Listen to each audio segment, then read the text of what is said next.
Hello बच्चों, चलिए हमारा प्रश्न देखते हैं। हमारा प्रश्न है ऑक्सीजन की अनुपस्थिति में होने वाले श्वसन का नाम बताइए।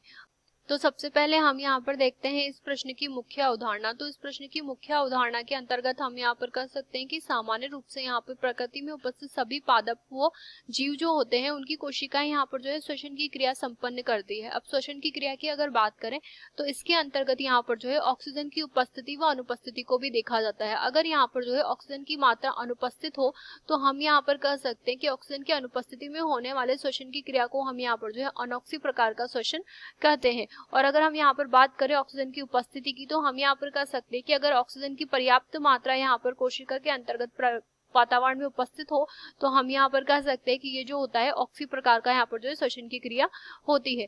तो हम यहाँ पर इस प्रकार से श्वसन को दो भागों में विभक्त करते हैं। अगर अनोक्सी श्वसन की हम यहाँ पर बात करें तो इसके अंतर्गत हम मुख्य रूप से कहेंगे कि एक तो ऑक्सीजन की यहाँ पर अनुपस्थित होती है।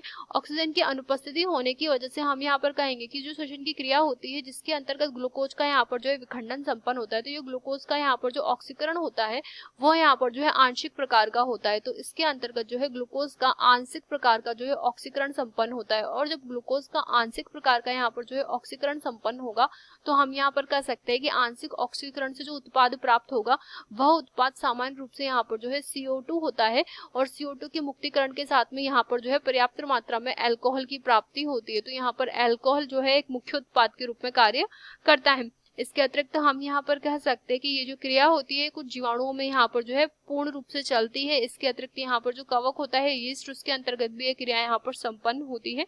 अगर हम बात करें ऊर्जा की तो इसके अंतर्गत जो ऊर्जा होती है वो बहुत ही कम मात्रा में यहाँ पर प्राप्त होती है। तो ऊर्जा की मात्रा यहाँ पर कम होती है।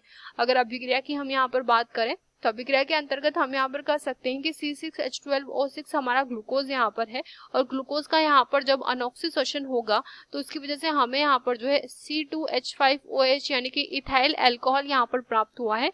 और इसके साथ पर्याप्त मात्रा में CO2 निकलेगी और इसमें ऊर्जा की जो प्राप्ति होगी वो 21 किलो कैलोरी होगी।